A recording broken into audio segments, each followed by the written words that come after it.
Você sabia que nem todo milênio é literal? E isso não é uma heresia? Quando a gente olha para Apocalipse 20, muitos cristãos imaginam um reinado de 1000 anos no futuro, com eventos quase cinematográficos. Mas será que isso mesmo é o que o texto diz? Hoje a gente vai entender as 3 principais visões sobre o milênio: o amilenismo, o pós-milenismo e o pré-milenismo histórico. E mais, por que a gente rejeita a abordagem dispensacionalista que divide o povo de Deus e tira o foco da cruz de Cristo? Esse tema não é só debate teológico. Ele molda nossa esperança, nossa perseverança e como a gente vive o evangelho hoje. Como diz Apocalipse 20, verso 6, bem-aventurado e santo é aquele que tem parte na primeira ressurreição. Sobre esses, a segunda morte não tem autoridade, pelo contrário, serão sacerdotes de Deus e de Cristo e reinarão com ele os 1000 anos. Se esse assunto faz sentido para você,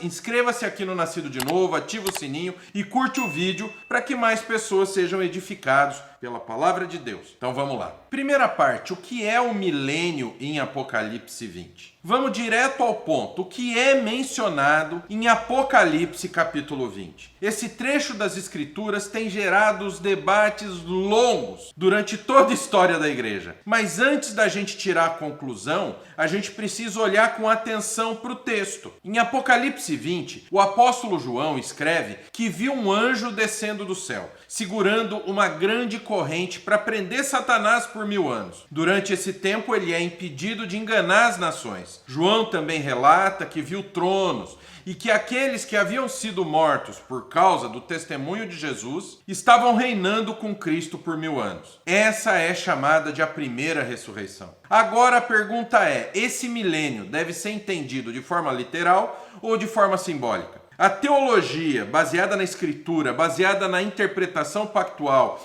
e cessacionista, nos ensina que Apocalipse é um livro altamente simbólico, repleto de imagens que apontam verdades espirituais profundas. O número 1000, por exemplo, carrega a ideia de totalidade e plenitude, e não necessariamente uma contagem exata de anos. O reinado com Cristo representa o domínio de Jesus, que começou com a sua ressurreição e ascensão, e que se estende até a sua volta gloriosa. A prisão de Satanás, então, significa que ele está limitado em sua capacidade de enganar as nações, como fazia antes da cruz. Isso não quer dizer que ele esteja inativo, mas que não pode impedir o avanço do que importa, que é o avanço do Evangelho. João 12:31 confirma essa verdade. Chegou o momento de ser julgado este mundo, e agora o seu príncipe será expulso. Nesse capítulo de Apocalipse é central para compreendermos as diferentes interpretações do milênio.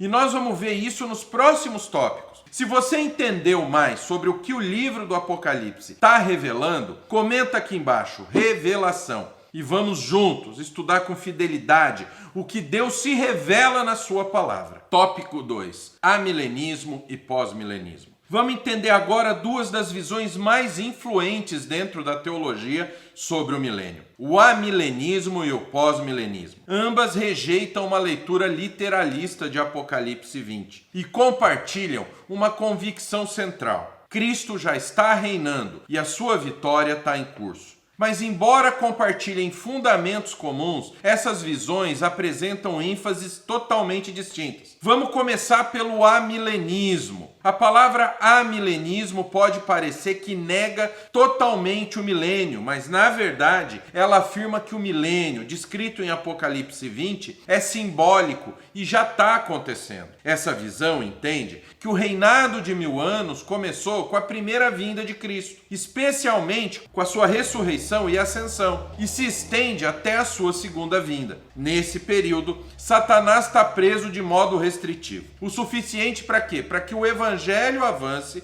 sobre as nações, como vemos em Mateus 28:19. Ide, portanto, fazei discípulos em todas as nações, batizando-os em nome do Pai e do Filho e do Espírito Santo. A chamada primeira ressurreição em Apocalipse 20, verso 5, é interpretada pelos amilenistas como a regeneração espiritual dos crentes, ou, em muitos casos, a própria entrada do crente na glória ao morrer. Assim, os santos reinam com Cristo no céu enquanto aguardam o quê? A ressurreição final. O amilenismo está profundamente enraizado na teologia pactual, pois reconhece a unidade da história da redenção e entende que Cristo já é o centro da escatologia. A igreja é o Israel de Deus, como ensina Gálatas 6,16, e não há dois planos separados. Há um só povo, um só Senhor. Agora vamos ver o pós-milenismo reformado. Essa visão também entende o milênio como simbólico, mas difere do amilenismo ao afirmar que vai ter um longo período de expansão visível do reino de Deus, antes da volta de Cristo. Ou seja, o mundo ainda vai ver uma era de grande justiça, paz e influência cristã. Essa expectativa não se baseia no triunfalismo humano, mas na eficácia da palavra de Deus e na ação soberana do Espírito Santo. Isaías 2, de 2 a 4, é frequentemente citado como apoio. Nos últimos dias acontecerá que o monte da casa do Senhor será restabelecido no cimo dos montes, e se elevará sobre os outeiros, e para ele afluirão todos os povos. Irão muitas nações e dirão: vinde e subamos ao monte do Senhor e à casa do Deus de Jacó, para que nos ensine os seus caminhos e andemos pelas suas veredas. Porque de Sião sairá a lei e a palavra do Senhor de Jerusalém. Ele julgará entre os povos e corrigirá muitas nações. Estas converterão as suas espadas em relhas de arados e as suas lanças em podadeiras. Uma nação não levantará espada contra outra nação, nem aprenderão mais a guerra. O pós-milenismo vê esse texto como um prenúncio do anúncio do evangelho no mundo todo. Já teólogos reformados como Jonathan Edwards, B.B. Warfield foram grandes defensores dessa esperança. A visão pós-milenista inspira otimismo escatológico, mas ainda totalmente centrado aonde? Na soberania de Deus. Então, resumindo, o amilenismo entende que o milênio está acontecendo agora, de forma espiritual e celestial. O pós-milenismo vê um futuro onde o mundo vai ser transformado pelo Evangelho antes do retorno final de Cristo. Ambas as visões são bíblicas, reformadas e comprometidas com a centralidade da cruz, a suficiência das Escrituras e o poder transformador da graça. Antes de continuar, eu preciso falar uma coisa muito importante. Você já parou para pensar que muitos falam sobre o milênio, mas poucos sabem realmente o que isso significa? Em tempos de confusão teológica, é fácil cair em interpretações erradas que dividem o povo de Deus, colocam Israel e a igreja em planos separados, tiram o foco da cruz de Cristo. Se você sente que precisa entender mais profundamente as Escrituras com clareza, fidelidade e base bíblica verdadeira, você não está sozinho. A verdade é que muitos cristãos têm sede de profundidade, mas não sabem nem por onde começar. É por isso que o Seminário Nascido de Novo criou a formação completa em teologia, que é o nosso bacharel livre. Um curso que vai do básico ao avançado, com foco na teologia que vem da Bíblia, batista particular, pactual e o foco total em Jesus. Livre das distorções do liberalismo teológico. Você vai estudar escatologia, doutrinas bíblicas, história da igreja, exegese e muito mais. Clica no link aqui na descrição e começa hoje a sua formação completa em teologia sem o veneno liberal. Só Bíblia pura e sólida. Vamos voltar para o estudo agora. Tópico 3. Pré-milenismo histórico versus o dispensacionalismo. Agora vamos falar sobre uma visão que também entende o milênio como futuro e literal, mas que se mantém fiel à teologia. O pré-milenismo histórico. Diferente do dispensacionalismo, que a gente vai examinar logo em seguida, essa interpretação reconhece a unidade do povo de Deus e rejeita qualquer separação entre Israel e a igreja. O pré-milenismo histórico ensina que Cristo vai voltar antes de um reinado literal de 1000 anos aqui na Terra. Essa visão, depois da volta de Jesus, vai ter uma ressurreição dos crentes e um período em que Cristo vai reinar visivelmente sobre a terra com os seus santos. Esse período culmina no juízo final e na entrada definitiva no estado eterno. Essa posição é compatível com uma teologia reformada porque não propõe dois povos distintos de Deus. Não inventa frases escatológicas desconectadas da obra de Cristo. O foco permanece na cruz, no cumprimento das promessas de Cristo e na consumação do reino. Agora, contrastando com isso, a gente tem o dispensacionalismo, uma doutrina moderna que começou no século XIX com John Nelson Darby e foi popularizada por meio da Bíblia de Estudo Scofield, essa mesmo que nós temos em português. O dispensacionalismo divide a história da salvação em dispensações, estanques, separados radicalmente, Israel e a igreja. Segundo essa visão, Deus teria dois planos distintos: um terreno e nacional para Israel e outro espiritual e celestial para a igreja. Além disso, o dispensacionalismo ensina o arrebatamento secreto, onde a igreja seria retirada da terra antes de uma grande tribulação. Só depois disso é que Cristo retornaria para inaugurar um reino milenar terrestre com Israel restaurado politicamente. Mas essa visão não se sustenta biblicamente. Primeiro, a ideia de arrebatamento secreto não aparece em 1 Tessalonicenses 4.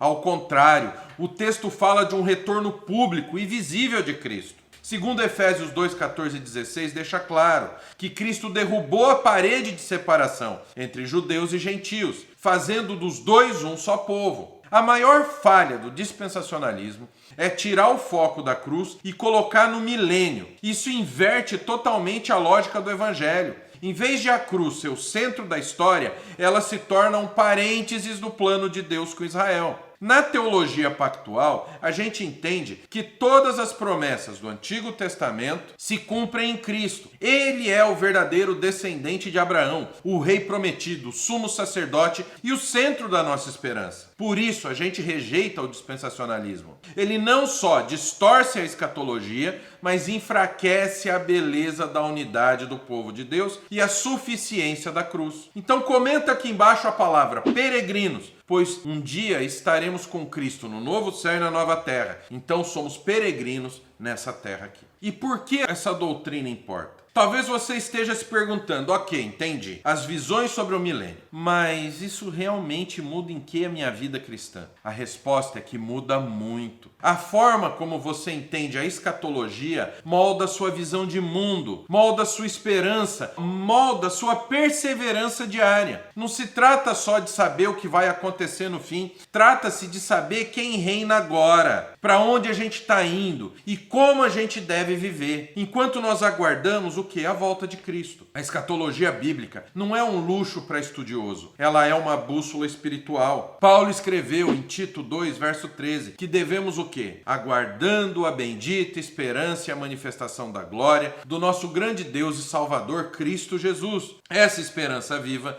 nos sustenta em meio às lutas da vida. Se cremos que Cristo já reina, como diz Efésios 1, 20 a 22, então a gente pode viver com confiança, mesmo nos tempos mais difíceis. A gente sabe que a vitória final já foi conquistada na cruz e que vai ser plenamente revelada na segunda vinda de Cristo. Além disso, a escatologia reformada coloca o foco na cruz e não no espetáculo. O milênio não é o centro, Cristo é o centro. Isso nos livra do medo e nos dá coragem para pregar, servir e esperar com fé. Apocalipse 21:1 nos lembra do nosso destino final. Viu novo céu e nova terra, pois o primeiro céu e a primeira terra passaram e o mar já não existe. Isso não é ficção, é promessa de Deus para o seu povo, para nós. A doutrina do milênio, então, nos ajuda ao quê? A viver como peregrinos, com propósito, com os olhos firmes no Rei que vem. Uma escatologia bíblica gera cristãos firmes, esperançosos e centrados no quê? Na missão. Comenta aqui embaixo a palavra escatologia, pois ela revela para onde vamos e o futuro glorioso que temos, não no milênio, mas com Cristo. Então, para finalizar, hoje você conheceu 3 visões reformadas sobre o milênio: o amilenismo,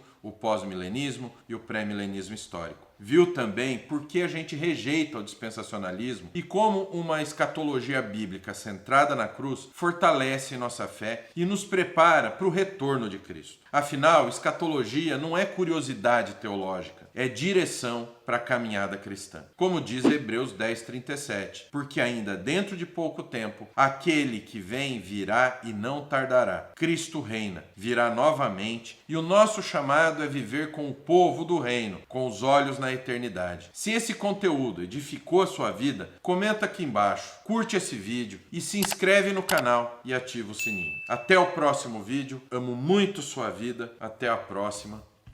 Deus te abençoe.